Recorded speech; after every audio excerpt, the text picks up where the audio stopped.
विद्यार्थी मित्रांनो, प्रथम मी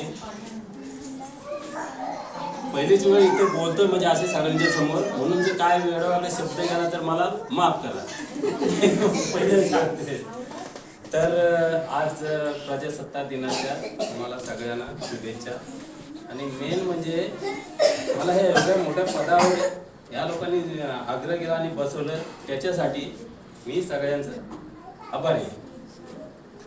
आता एक सांगायचं म्हणजे आम्ही या शाळेमधून आम्ही शिकून गेलेलो आहे. त्यावेळेस काय आमची 4थीपर्यंत शाळा होती, परंतु पहिलीपासून ते 4थीपर्यंत पहिलीच्या मुलांना 4थीची कविता पाठ असायची, किंवा पहिलीच्या मुलांना 100 पर्यंत पाढे पाठ असायचे. एकदा सकाळी म्हणायला सांगितले, सगळ्यांचे पाठ असायचे, कारण का एकच वर्ग असायचा. त्याच्यामुळे एकाला जर एका वर्गाला शिकवलं तर दुसऱ्याला पण शिकता येत होतं, अशी परिस्थिती. आणि एक सांगायचं आहे, मराठी शाळा आणि इंग्लिश शाळा, एक व्यापारी होता आणि एक आपल्यासारखा एक मध्यमवर्गीय होता. तर त्यांचे दोन मुलं असे, एक इंग्लिशमध्ये जायचं, म्हणजे आपला मुलगा मध्यमवर्गीचा इंग्लिशमध्ये जायचा, आणि एक व्यापारी म्हणजे एक बिझनेसमॅन होता, त्याचा मुलगा मराठीमध्ये जायचा. तर आपल्यासारखा एक तो म्हटला, मध्यमवर्गीय म्हटला, तर तुम्ही एवढे बिझनेसमॅन आहे, एवढा तुमच्याकडे पैसा आहे, तरी तुम्ही त्याला मराठी मीडियममध्ये का टाकता तुम्ही? तर तो काय म्हटला,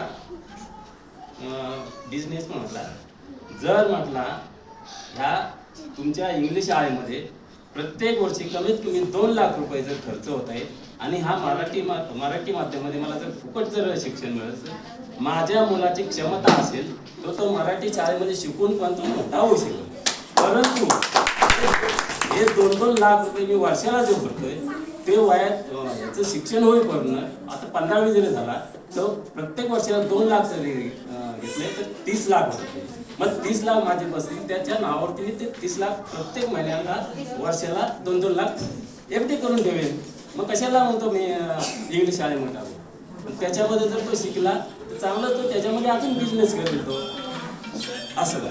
तर दुसरं काय जास्त बोलत नाही आणि मला बोलायला पण येणार नाही. तर आता मला याचा आदेश दिलं त्याच्याबद्दल मी सगळ्यांचा आभार मानतो, गुरुजींचा आभार मानतो, आणि माझे 2